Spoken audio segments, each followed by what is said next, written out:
앤샬럿 로버슨 감독님의 이름은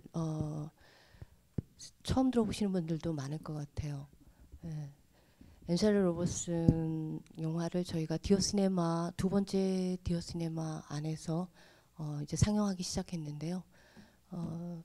수요일 날 시작했던 상영에 와서 몇 편을 보신 분들도 있을 것 같아요. 또 오늘 영화를 안 보시고 이번 렉처에 참석하신 분들도 있을 것 같은데요. 이 앤샬럿 로버슨의 작품은 5년간의 일기라고 해서 5년 이상이죠. 훨씬 많은 동안에 혼자서 슈퍼 8mm로 찍었던 영화들을 5년간의 일기로 타이틀을 붙인 36시간짜리 영화에서 저희 하버드 필름아카이브 디렉터인 헤이든 게스트 디렉터가 선별을 했고요.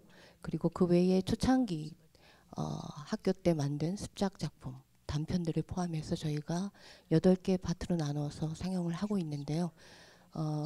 하버드 필름아카이브에서 이 앤샬럿 로버슨의 작품을 복원을 했어요. 디지털로 복원을 했고, 그래서 저희가 보게 되는 영화들은 디지털로 복원된 그런 작품입니다. 그래서 오늘 하버드 필름아카이브 디렉터이신 헤이든 게스트 교수님이 이 앤샬럿 로버슨의 작품 세계와 관련해서 또 하버드 필름아카이브에서 또 이 작품을 복원하게 된 과정의 이야기들 이런 것들을 얘기해 주실 위해서 이 자리에 오셨습니다. 우선 헤이든 게스트 교수님을 소개하겠습니다. 박수 부탁드릴게요.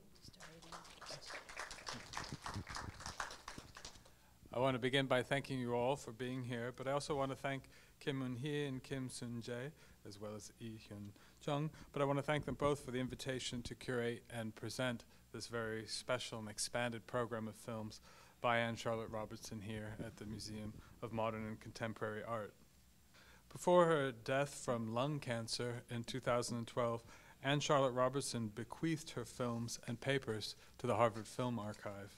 This donation also included the rights to her films, which the HFA now distributes selectively.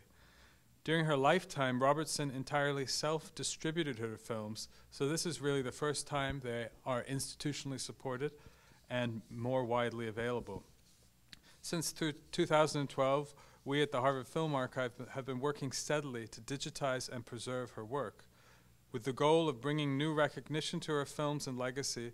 Over the past few years, I have been curating and presenting films by Robertson at prestigious festivals, museums, and cinematheques around the world. The New York Film Festival, Toronto Film Festival, National Gallery of Art in DC, and Documenta 14, most recently in Athens and Kassel.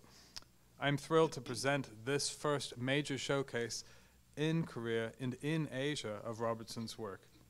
So this afternoon, I'd like to offer what I hope will be a useful overview, historical contextualization, and analysis of the major focus of the MMCA Robertson program and the magnum opus of Robertson's career, the 5-year diary. But first, I should quickly introduce the institution I lead and stand here as representative of, the Harvard Film Archive.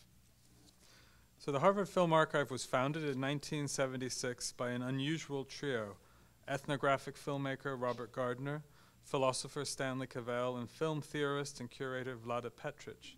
Together, this remarkable trio embody the ways the archive from its very beginning has been equally invested in supporting and advancing the work of filmmakers and of scholars.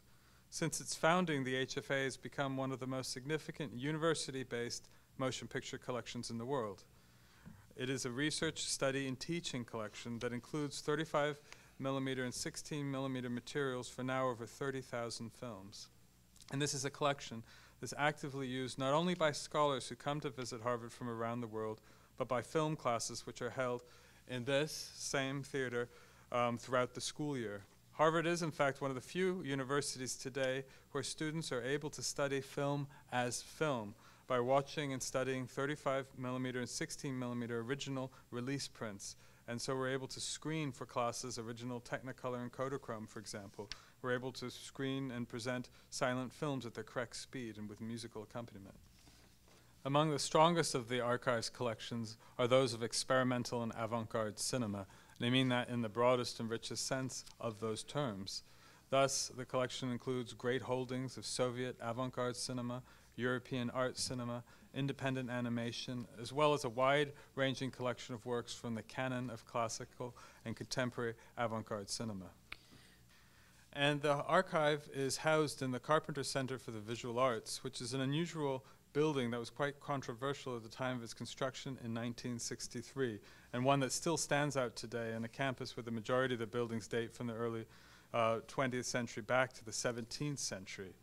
The Harvard Film Archive upholds the cutting-edge vision of the arts embodied by this building by the great Swiss architect Le Corbusier through its year-long Cinematheque program, which offers independently curated programs of films from across film history and around the world, and welcomes filmmakers to present and discuss their work and interact through workshops and masterclasses with film students. Equally important to the mission of the HFA are its collections and preservation programs, and the Anne Charlotte Robertson collection stands out as one of the most singular treasures of the archive, and a resource whose unique value and importance is only just beginning to be fully appreciated. So here is a visit from Stanley Donen, the director of Singing in the Rain. Here's a visit by Jonas Mekas, who I know was just featured here at the museum. And then this is the Carpenter Center seen from two different angles. And now on to Anne Charlotte Robertson. Anne Robertson was born in Ohio, which is in the Midwest, in 1949, but she would spend her adult and most of her formative years living and working as a filmmaker in Massachusetts. As a young woman, Robertson had a strong interest in the arts, as well as an increasingly heightened awareness of her own emerging condition as a sufferer of extreme depression and mental illness. It is significant and prescient, then, that she completed her undergraduate degree at the University of Massachusetts in Boston in psychology and art. It was only after finishing her undergraduate degree that Robertson turned to cinema, making her first films 5 years after graduation, inspired in part by screenings of avant-garde films she was able to see at UMass Boston and in the area. The 1970s and 80s were in fact an important and fertile period for film culture in the Boston and Cambridge area, both in terms of experimental and avant-garde cinema, as well as documentary filmmaking, and I should also mention animation. Together, Boston and Cambridge house one of the largest concentrations of institutions of higher education in the United States. This density of schools also includes quite a few major film programs of various sizes, and this attracted many influential independent filmmakers as teachers. And I can mention some important names: Bruce Conner, Ricky Leacock, Derek Lamb, Robert Gardner, Susan Pitt, Jean Rouche. These veteran artists in turn began to inspire and train a new generation of young filmmakers. And the area was also home to innovative film programming during this period, led by inspired curators such as Mark McElhatton and Fred Camper, and centered in the Cambridge area at the Brattle Theater, as well as the Orson Welles Theater and the Harvard Film Archive. So Robertson's first films were made then as a self-taught and independent artist, imbibing and fully immersed within a fertile film culture. Her early work makes clear the strength of her unique vision, while also announcing dominant preoccupations that will continue and stay quite constant across her mature work. The early films also make clear her debt to certain traditions of experimental cinema that inspired her first forays into filmmaking. And with this in mind, I'd like to look at one of her first films, entitled Pixelation. This is a short film of 3 minutes, and it's silent. So a striking self-portrait film, Pixelation announces Robertson herself as its subject, and as the dominant subject, in fact, of all of Robertson's films to follow, including, of course, The 5-Year Diary, films that focus either explicitly upon her and upon her life experiences or upon her immediate environment. It is, however, an unstable and refracted self-portrait that we see in Pixelation, a lyrical evocation, then, of the instability that will continue to define Robertson's long struggle with mental illness. This vision of the self was split into multiple selves, anticipates the multiple voiceovers of the later 5-Year Diary, where Robertson layered up to 3 different spoken dialogue tracks commenting upon her own words and image, contradicting and at times critiquing herself in response to the images on screen. And yet there's also a remarkable strength seen in Pixelation, And the dominant image, I would say, is of a defiantly strong, self-assured woman, willing and able to look directly into the camera, defying the powerful winds that buffet her long hair and challenging us, the viewer, to look her in the eyes. With this direct look into the camera, Robertson invites and moreover demands that the viewer be actively engaged and be more than a passive spectator. This engagement, this questioning of the viewer will continue and be expanded in the 5-year diary, where I believe Robertson asks us to question our judgment upon her obsessive tendencies and illness. You may have noticed the many scratches and tears and holes in the film that are recorded in this digital version of Pixelation. These are a testament to Robertson's practice and position as an independent filmmaker who chose 8mm as her medium because it was the most affordable mode of filmmaking in terms of camera, in terms of film stock, in terms of processing costs. And Robertson often shot with reversal film, which is a negative-less film process, that is, a process without a negative, in which a single original print is created. In the case of Pixelation, that same original was used by Robertson to exhibit her work, resulting in the wear and tear, the patina of use and age we see on screen. I should add that Robertson not only self-distributed her films, but she was most often the one projecting them during her shows. And Pixelation is also, I think, a great showcase for Robertson's interest in and talent with animation techniques.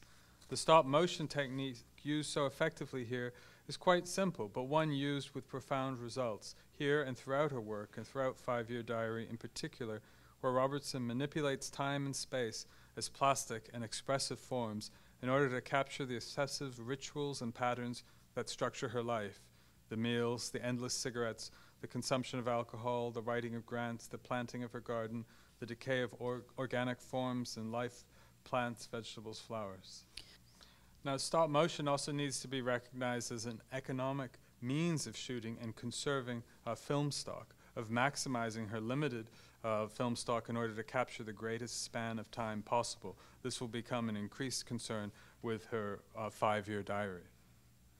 Now, this grounding in an artisanal and self-taught approach to art and filmmaking is one that will define all of Robertson's cinema, and especially 5-year diary. And I think it's most effectively revealed in another important early work that I'd like to show an excerpt from. This is a film from 1976 called Magazine Mouth. So this is also from the same year, 1976, as Pixelation, the first year that Robertson began making films.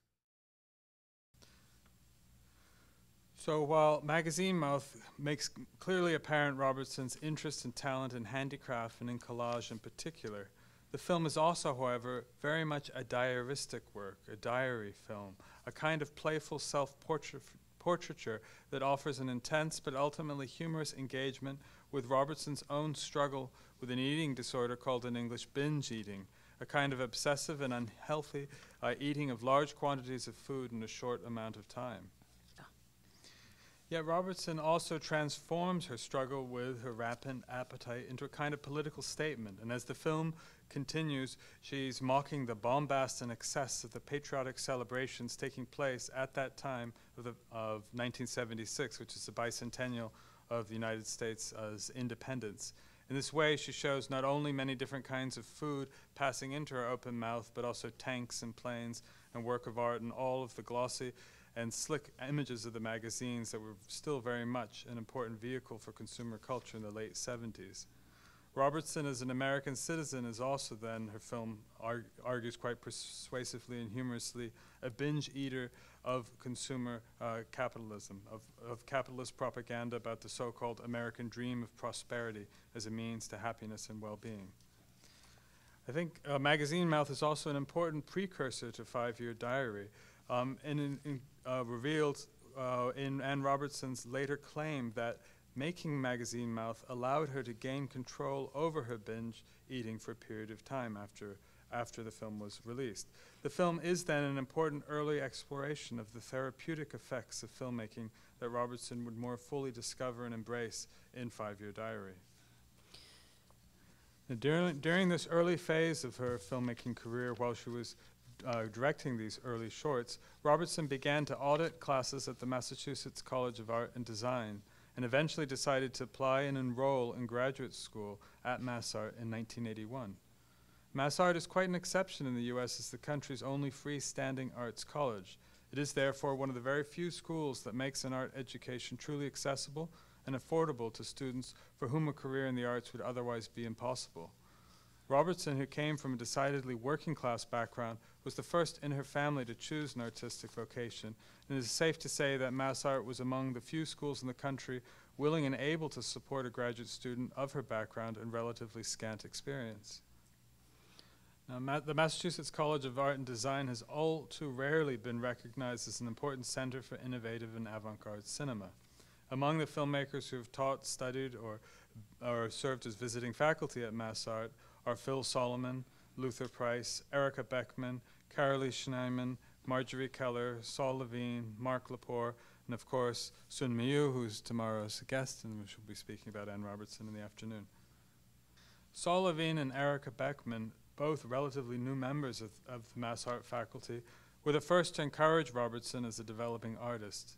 Levine, a Super 8 filmmaker whose work often focuses on his own life and family, would remain an important mentor and influence, as would Erica Beckman, whose film and video work engages performance and games in alternately playful and enigmatic ways.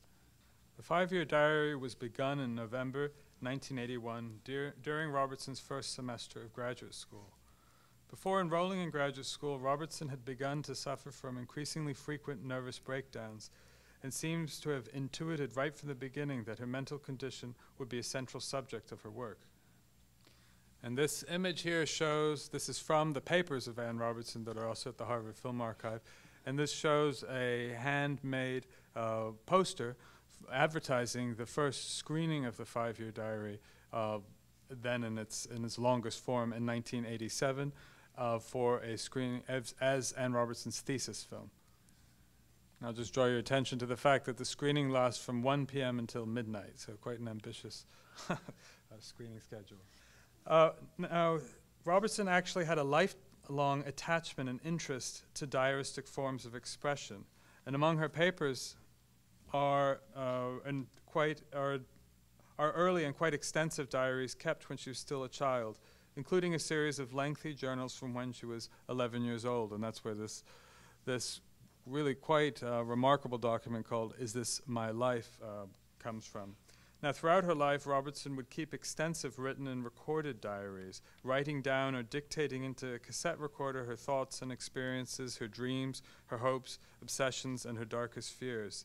Many of these writings and recordings are now housed in the Robertson papers at Harvard.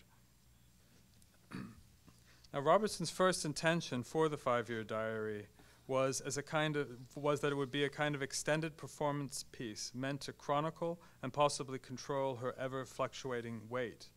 One important influence here was a work by feminist artist Eleanor Antin called Carving, a traditional sculpture from 1972, in which the artist kept a meticulous visual record of her deliberate self-imposed loss of 10 pounds over a period of 37 days, by each day standing for 4 full-body naked photographs from the same 4 different angles to describe her body from 360 degrees. These 4 poses were then aligned vertically to make a kind of work of serial photography, arranged like a film strip that can be read horizontally in an attempt to trace or read the subtle, even almost imperceptible changes in the artist's body. Robertson's weight and her body image are prominent subjects of the first chapters or reels of 5-year diary, explicitly so in the second reel, which is titled Definitions of Fat and Thin. Throughout the early chapters and much of the 5-year diary, Robertson frequently mentions her changing weight, and in the first chapters she holds up cards listing her exact weight as an extension of her portrait.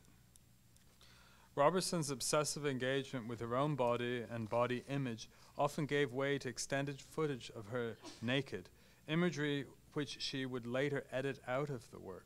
In addition, in making the gift of her films and papers to Harvard, Robertson decided that those films in which she is prominently featured naked should not be distributed or publicly screened until after 2023. So in truth, when the selections of 5-Year Diaries that we're seeing are leaving out this important dimension of Robertson's work in self-portrait. Another major influence on Robertson's diary project was the work and example of performance artist and filmmaker Carolee Schneemann, who offered Robertson some very valuable critique and advice about the 5-Year Diary during a visit to MassArt while Robertson was still a graduate student. In interviews, Robertson often pointed to Schneemann's autobiographical multi-year film, Kitsch's Last Meal, which dates from 1973 to 1978, as a partial model for 5-Year Diary. Kitsch's Last Meal is an intimate, almost hour-long diary film that condensed 5 years of the private lives of Schneemann and her husband at the time, artist Anthony McCall, and her cat, Kitsch, in their home in rural New York State. One can certainly find a performative dimension for the 5-Year Diary, and in Robertson's performance within and across the film of herself. In this way, Robertson often directly confronts herself and the viewer by using the camera as a mirror, asking repeatedly about her own appearance, her beauty, about decisions she has made or unmade or left undecided. By filming herself in her various homes, Robertson transforms the domestic space into a kind of stage, and through stop-motion techniques, makes such activities as yoga or her restless sleep into a kind of kinetic, abstract dance. And yet the performative dimension of Robertson's work found its fullest expression in the live and expanded presentations, the multimedia shows, if you will, that Robertson would stage of 5-Year Diary during its 17 years as a work in continual progress. During these live performances, Robertson worked particularly hard on the soundtrack, layering multiple recorded and live dialogue and music to create dense superimposition and counterpoint of word and meaning, with distinct voices of the same person speaking differently at and about the same moment. And I point again to this poster for this early screening of 5-Year Diary, where she highlights that there's going to be film, tapes, voice, and dance, each as these elements intermingled. I'm not quite sure exactly what the dance element refers to. And here is Robertson's own description of this unique presentation method. And I quote, "I present my life in multimedia, film as the first visual source, sound from film, when possible, depending on finances, as the first audio source, audio tape dubbed diary as a second audio source, on-stage live introduction to each reel as a milieu setting, perspective-giving autobiographical storytelling is the second visual, the third audio source. A live narration from within the audience as a fourth audio source. Amid a surrounding environment, as much as possible, to bring in a screening as a third visual resource. With myself available, usually to the audience during intermissions, as the primary source/resource of information and perspective on my life."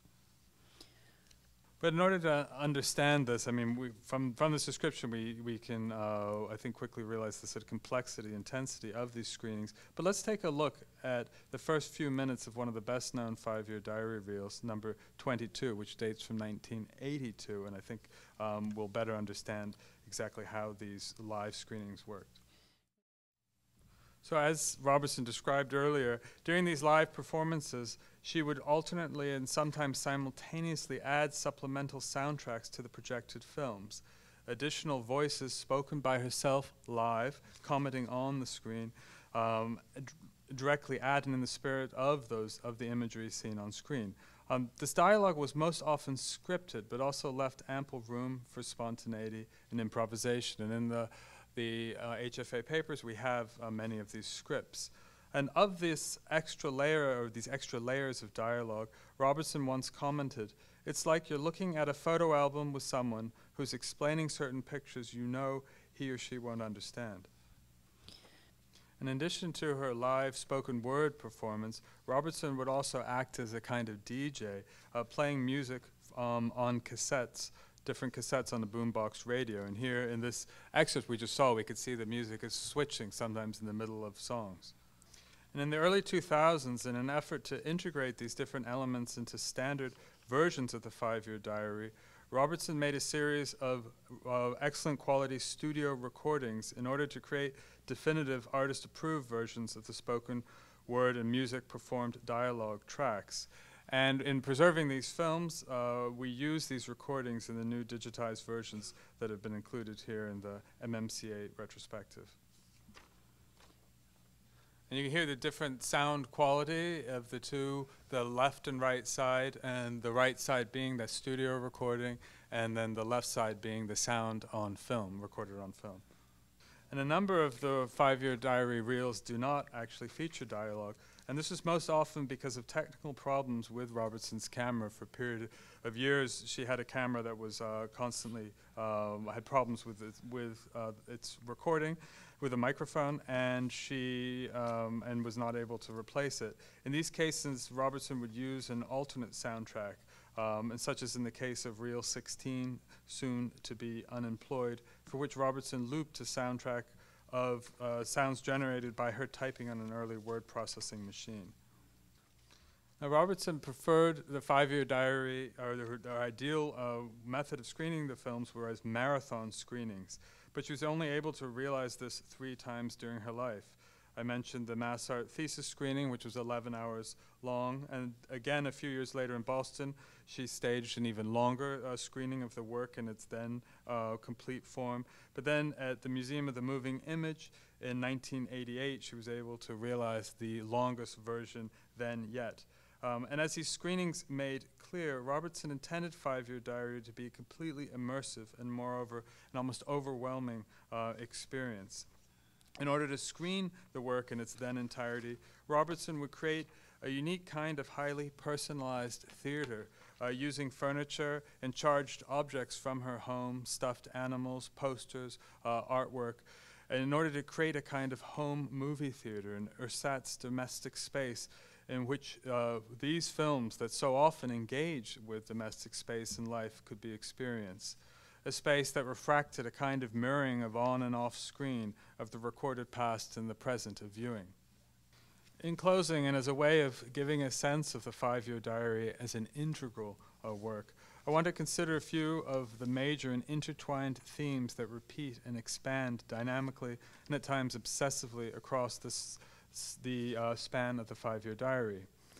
Now, I'd say one of the most prominent of these themes is the cycle of life and death, which remained a subject of dark fascination for Robertson and a theme which really haunts the 5-Year Diary. Robertson's father died of a heart attack only 2 months into the filming of this project, brought on by ill health and by being extremely overweight. Robertson became convinced that her father's sudden death was a possible harbinger of her own fate and began to obsess even more about controlling her weight. And 2 other deaths haunt the 5-Year Diary.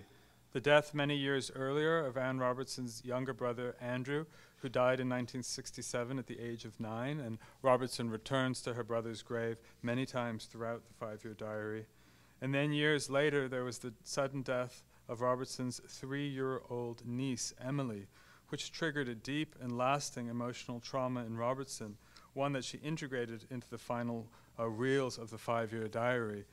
And this was a trauma that became so deep that Robertson spent many of the last years of her life institutionalized, unable finally at the end to continue the 5-Year Diary. And another important theme of the 5-Year Diary, which is directly tied to this subject of cycle of life and death, is the garden. Robertson's deep love for her garden is clearly expressed throughout the many reels of the 5-Year Diary, which features extended scenes of Robertson planting, tending her flowers and crops. Besides the garden she maintained behind the home she shared with her mother, Robertson also maintained multiple lots in the community garden of her hometown of Framingham, Massachusetts, and she donated many of her crops to the homeless. For Robertson, the garden was not, however, just a site for growth, but also for decay. And in this way, Robertson makes many films that focus on rotting fruit, animated still lives, even though I guess it's an oxymoron, that use stop motion to chronicle the decay of pumpkins and fruit, while also suggesting them to be metaphors for the human body. One of the most important overarching themes of 5-Year Diary is Robertson's struggle with love and loneliness. From early on in the diary, Robertson speaks directly and frankly to her unrequited search for her, what she calls her true love, for the prince she believes must be waiting for her somewhere. And she began as well to speak in interviews and in her writings of the 5-Year Diary as a kind of film trousseau, a wedding gift or dowry being made as an offering for her future husband-to-be. Over the course of the 5-Year Diary, Robertson developed an increasingly obsessive infatuation with the eccentric British actor Tom Baker, best known for his iconic portrayal of the television character Doctor Who from the long-running fantasy adventure program of the same name.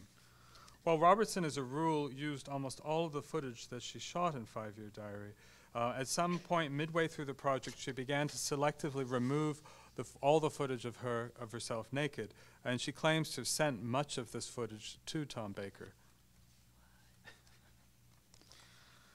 Now, while 5-Year Diary, as I explained, was begun as an attempt by Robertson to chronicle her weight, her physical health, the film would ultimately become a more vital record, of course, of her mental health and of Robertson's ongoing struggle with manic depression and what would later be diagnosed as bipolar disorder. And I think one of the most extraordinary and courageous dimensions of the 5-Year Diary is Robertson's recording on film of these breakdowns and then commenting upon them through her voiceover, acting here almost as her own therapist. Few filmmakers have dealt more frankly with their own mental illness, transforming their sickness into a creative wellspring and inspiration, honestly and not exploitatively. In this, I think, Robertson compares to artists such as New Zealand writer Janet Frame, or Japanese painter, sculptor, and installation artist Yayoi Kusama, or Robertson's contemporary, the photographer Francesca Woodman. Next. And I'm going to read a quote by Robertson about the 5-Year Diary, a mission statement of sort. It said, "I am a 50-year-old woman, single, with a vow to poverty. The title 5-Year Diary refers to the little blank books with locks and keys that allow only a few lines to each day's notation. The audience is invited to be my brother and sister and see what a life can yield. My present and future hope is to leave a full record of a woman in the 20th century." Robertson's legacy also lies, I believe, as a feminist artist, a woman filmmaker acutely sensitive to her own unique experience and vision of the world as a woman. Some have compared Robertson to Emily Dickinson, another reclusive, eccentric, and tremendously gifted woman who lived much of her life in a controlled isolation from the world. And yet, like Dickinson, Robertson was also very aware of her audience. Robertson was not, then, an outsider artist, as some have suggested, but rather an outlier, to use the term recently coined by Lynn Cook, an artist who willfully positioned herself in an effective relationship to the establishment vanguard, that is, to the experimental film scene. This can be seen in Robertson's vigorous self-promotion of her films, especially in the early years of her career, and in her writings on her work, where she makes very clear her desire for the work to be seen by a specific audience, to be engaged, and to be understood. More than anything, Robertson wanted her 5-Year Diary to be a possible inspiration and even a source of solace for others. Though intensely private and set in an intensely first-person register, Robertson's was ultimately a cinema of generosity and inclusion. I will close with one last quote by Robertson about her 5-Year Diary. "The diary is a constant work in progress, as is every life. It is a matter of collection rather than pre-visualization of scenes. I try to take a documentary approach to life events and my surrounds, rather than molding my life into a theatrical artifice. Despite the multitude of information offered to the audience via multimedia, the result is not a barrage, but a view into complexity and themes of personal change. Making my diary has literally saved my life. It is an inspiration to others that examining one's life can make life worth living." 감사합니다.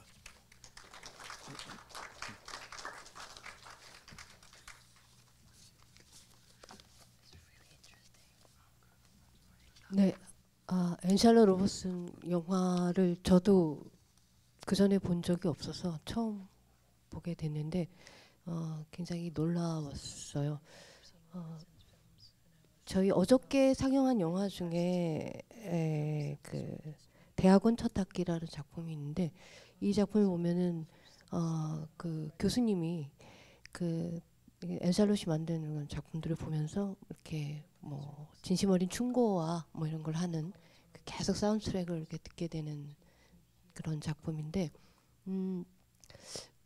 앤샬롯은 길게 말은 하지 않고 이렇게 어떻게 보면은 계속 듣고만 있는 듯한 그런 느낌을 받습니다.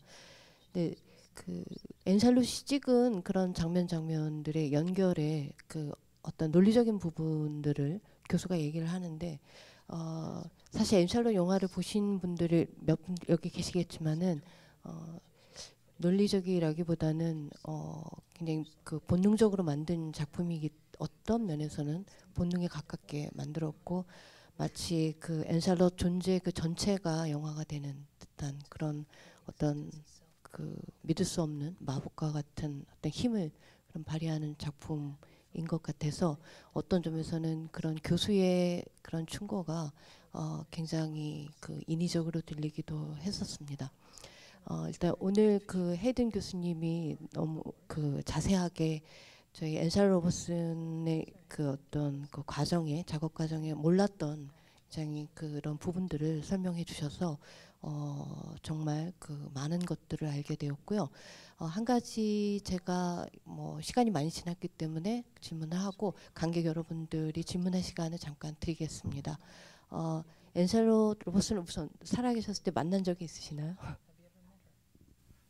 I did meet Anne Robertson once only, and she came to a screening, a retrospective we were having of her mentor Saul Levine's work, and she was struggling to buy a candy bar from a broken vending machine. And so I helped her with that, and then we spoke. At that point, I'd only seen a small fraction of her work. And so she promised to send me her work, which she promptly did shortly afterwards. And then we maintained a correspondence via telephone. She sent all her work or some? And she sent selections. She had a VHS.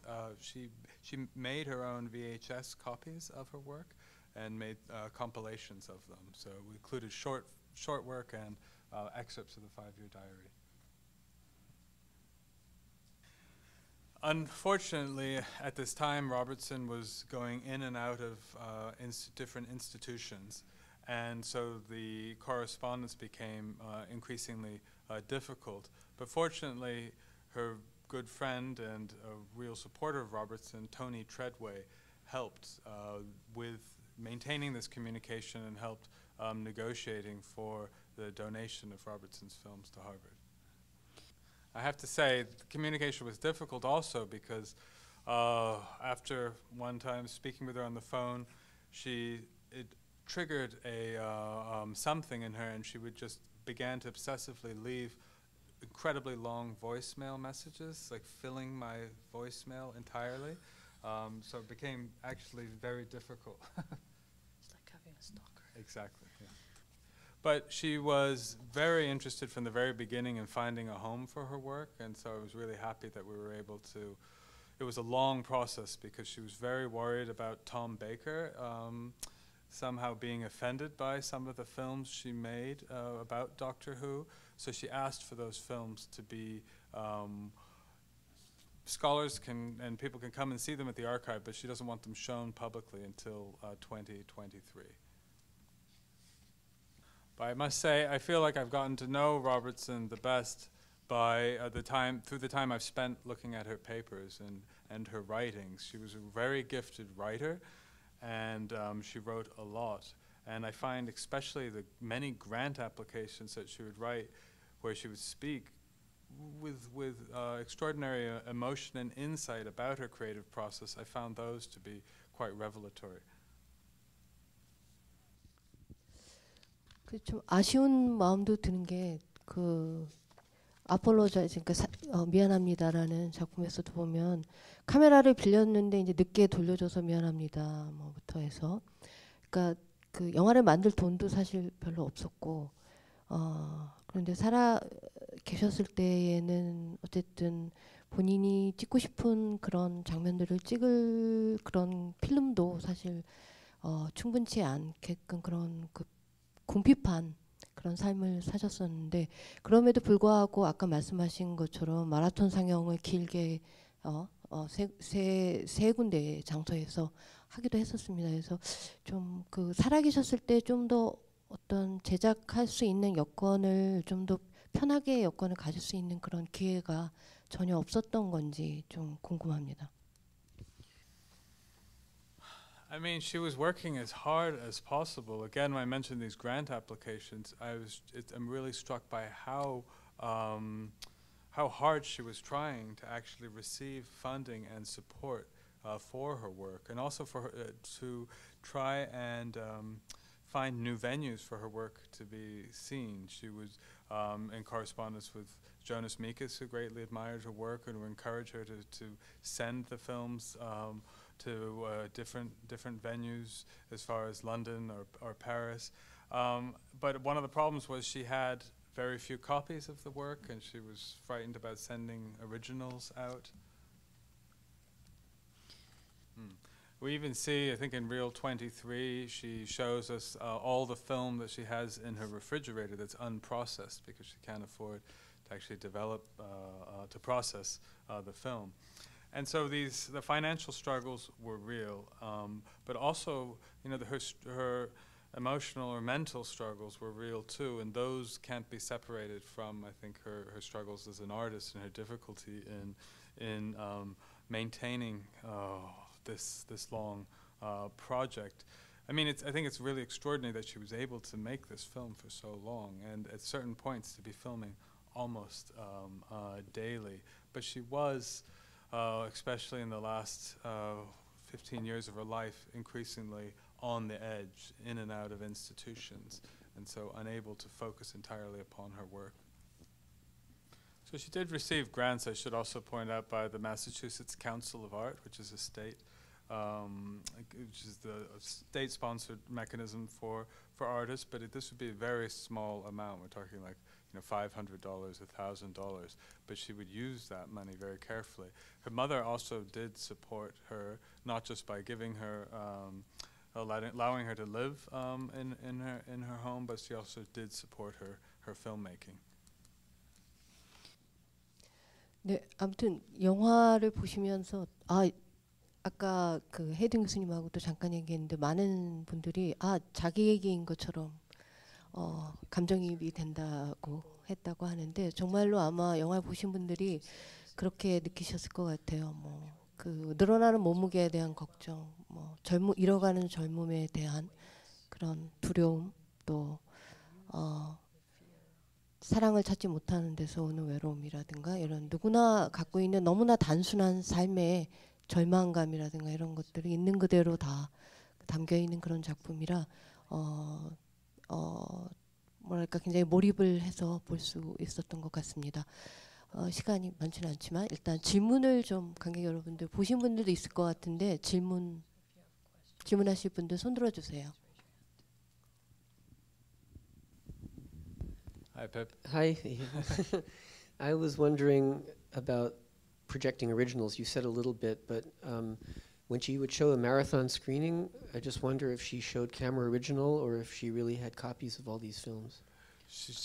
Yeah, no, she would screen camera originals quite a bit, and we know this as well by the physical wear and tear that we see on the prints. I mean, there are only very few things like Reel 22. There are only very few of and those are now the best-known films that she was able to create other copies of. She did make video transfers with Tony Treadway, and those VHS copies circulated quite far. They were sold to different colleges, and it's interesting how many people actually saw that work that I've encountered over the years on VHS. So, but the marathon screenings, yes, those are all films. And then that first marathon screening, the 11-hour one, Robertson was projecting herself as well. 질문 또 예. 네, 필름메이커신 장혜연 작가님. 저는 질문이 아니라 제가 뵈서 그거를 나누려고 말씀을 드리는데요. 제가 그 뉴욕에 살기 때문에 그 뉴욕 필름 페스티벌을 계속 관객으로 처음은 나가고 나중에는 보여주기도 했지만 그때 제가 뵀을 때에는 저는 관객으로 갔기 때문에 근데 보통 그 아방골드 필름 페스티벌이 커뮤니티가 작기 때문에 언제나 같이 모여서 있는데 보통은 16mm를 많이 보는데 그때는 그 슈퍼8을 보여줬기 때문에 그 프로젝터를 다르게 상영을 했고 굉장히 긴 슈퍼8 필름이었어요. 그리고 너무나 개인적이기 때문에 놀라울 정도로 내가 이걸 봐도 되나 할 정도의 필름이었기 때문에 그 여러 가지 프로그램을 보면서도 되게 감명 깊게 본 작업이었거든요. 그러고 난 다음에 나가는데 저는 그때는 관객이었으니까 제가 추측하는데 아마 2000년대 초 아니면 1990년대 말이 아닐까 추측을 하는데 저는 관객으로 보고 나가는데 그 필름메이커가 그 필름을 받아가지고 아마 그게 원본이었을 걸로 상상을 해요. 그러고 나가시는데 되게 그게 인상이 깊었어요. 왜냐하면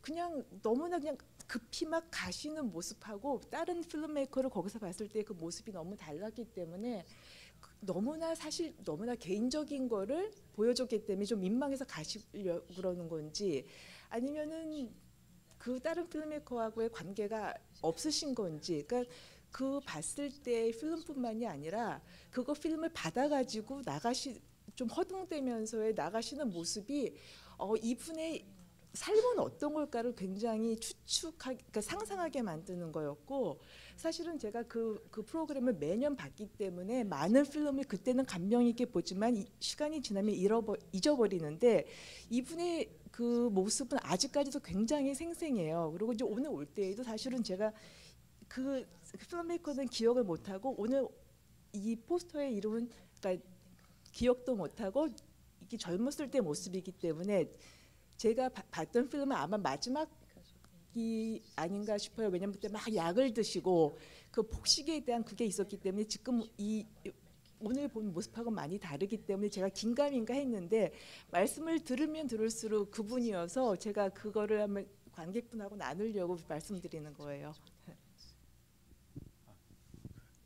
Yeah, no, it's true that I mean Robertson at the end she was over 200 pounds heavy and she was on very heavy different medications and these did affect the way that she interacted with others.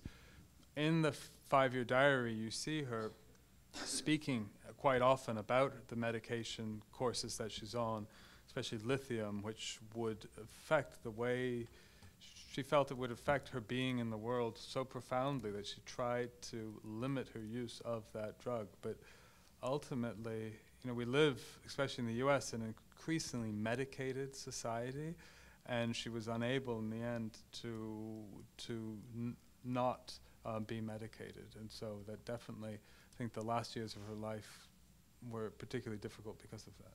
She was trying to not. She was 네, 또 혹시 질문이 있으면 마지막으로 질문 달 기회를 드리겠습니다. 네, 질문이 And I'll also be outside the theater, and if those of you who might be kind of shy, if you want to ask or speak to me then, that would be fine too. 네. There you go. I inspired somebody. 이 감독하고 한 번 만나셨다고 그랬는데요. 말하기 전 저 감독과 대화하기 전의 첫인상하고 대화하고 난 후에 인상이 어땠는지 간단하게 말씀해 주세요. Yeah, there wasn't that much of a difference. I mean, she was incredible. As I pointed out, she was sitting there with her mother again, struggling to get this extract a candy bar from a machine. So my first image of her was one that seemed to be very much one with the Anne Robertson who I knew from her films. And so, yeah, really, part of me felt like I had sort of known her before I actually met her, because the films are so incredibly personal. But you know, as time went on, I came to know her even deeper because through my engagement with her work and then eventually through the papers. So my respect for her has grown over time. 감사합니다. 감사합니다. 어쨌든 네, 그 앤셀러 로버슨의 디지털로 복원된 작품을 이번 디오 시네마 섹션에서 상영할 수 있게 돼서 너무 기쁘고요. 앤셀러 로버슨 감독님의 사적인 삶의 이야기들이 또 함께 많이 있었는데, 사실 영화를 보신 분들은 또 아시겠지만 그 굉장히 어떻게 보면 단조로운 그런 삶의 패턴들이 반복적으로 나옵니다. 그러니까 뭐 계속해서 타자를 치고 먹고 또 왔다 갔다 하고 책을 읽고 또 때로는 그러니까 릴 22였나 에밀리가 죽었다처럼 굉장히 삶의 비극의 앞에서 그것을 컨트롤하지 못하는 그런 괴로운 심정을 있는 그대로 또 다 드러내기도 하지만 그럼에도 불구하고 이 작품들이 마치 편집하지 않은 것처럼 해서 촬영된 것 같지만 또 굉장히 공을 들여서 후반 작업을 한 것 같은 어떻게 보면 필름메이커로서의 그런 그 노력이 또 있었던 것 같아요. 이게 느껴지는 그런 작품인 것 같습니다. 그리고 한 가지는 영화를 앤셀러 로버슨의 작품을 저희가 상영하게 되면서 이게 물론 아까 일기, 자화상, 뭐 초상화 여러 가지 표현으로 우리가 설명할 수는 있겠지만 사적 일기라는 게 우리가 일기를 쓸 때에는 때로는 그러니까 남한테 보여주지 않고 싶어하는 심정이 크다고 봐요. 그런데 이게 굉장히 저는 앤셀러 로버슨 영화의 어떤 또 미스터리한 부분인 것 같기도 한데 아무에게 보여줄 생각이 없이 찍은 게 아니라 어떻게 보면 스스로 자기 자신을 보면서 또 자기 자신의 분열된 또 자기 자신의 모습을 또 자기가 보는 것 같고 또 그러면서 또 이게 언젠가는 누군가에게 자기 존재의 기록들이 보여주길 또 바랬던 그런 뭐라 그럴까요? 이런 갈망이 또 있었던 것 같아서 그런 여러 가지 지점들이 영화를 보면서 많은 생각을 하게 되는 것 같습니다. 마지막 그 마무리 말씀을 듣고 오늘 강연을 끝내도록 할게요. 그래서, 네. I mean, yeah. In terms of, I feel like one of the other dimensions of the work is of the 5-year diaries, we can see it evolving. We can see Robertson, and you pointed to that episode of that reel in graduate school where she's recording her professors. It's Dan Barnett and Saul Levine offering her advice, and we actually looking at the ways that they're speaking about this project definitely influence the film as it continues. But we can see her increasingly experimenting or embracing different techniques, different rhythms, the intense sort of stop motion that we see, the sort of animation inspired, Marie Menken, as we can say, inspired of moments in the early films, gradually gives way to a sort of a slower rhythm, especially by the end. So I think this is something else. And what's fascinating, though, is we can hear Robertson actually throughout the film speaking about that. They're speaking about her struggles as an artist, the things that she's trying to do. And so but she did make this project. I feel like as you said, like many diaries, this was one that she imagined had a reader, had a viewer. In this case, though, there was also this dimension of fantasy, and I could say of delusion, where she's imagining this true love that became increasingly true, and seeing this 5-year diary as an act of love to somebody who she also recognized probably didn't love her, or wouldn't never. So there's an element here also of, I think, of deep sadness that gives the film such a raw emotional intensity. But one I think that we can all relate to, as you say. 감사합니다. 시간 여행자 닥터 후를 지금쯤 만나고 있길 바랍니다. 진짜 톰 베이커가 아닌 닥터 후. Tom Baker. where she said there's a line in Reel 22 where Robertson says, "I hoped my film would play at the restaurant at the end of the universe," and I can't help but think that this wonderful museum might be that place. I think we should give a special thanks to Lee Hyun-jung for doing such a marvelous job translating. 헤이든 게스트 교수님 박수 부탁드려요.